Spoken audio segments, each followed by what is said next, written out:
Welcome to our channel. Today we how to enable Substack to cross-post from LinkedIn effectively step-by-step clearly. Log in to your LinkedIn account. Navigate to your profile by clicking on your profile picture. Select the article or post you wish to cross-post to Substack. Click on the three dots in the top right corner of your LinkedIn post.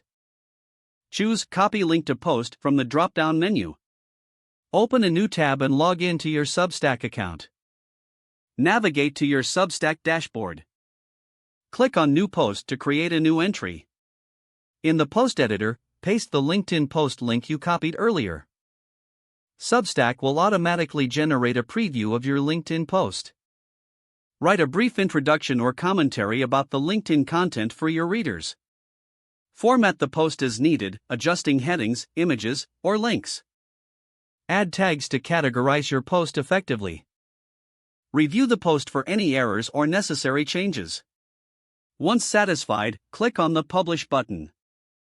Your LinkedIn post is now successfully cross-posted on Substack. If the page does not load, refresh the browser or try again in a private or incognito window. Make sure you are using the correct email address, then retype it carefully to avoid small typos. If your password is not accepted, use the reset option and create a new strong password you can remember. Check your spam folder for verification or security emails, then complete any requested confirmation steps. Enable two-factor authentication if available to improve account security and reduce unauthorized access risk.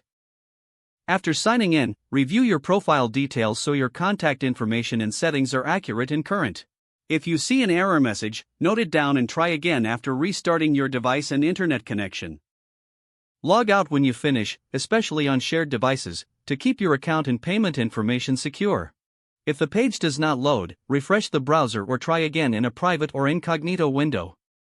Make sure you are using the correct email address, then retype it carefully to avoid small typos. If your password is not accepted, use the reset option and create a new strong password you can remember. Check your spam folder for verification or security emails, then complete any requested confirmations. Don't forget to like this video and subscribe to our channel for more step-by-step tech guides.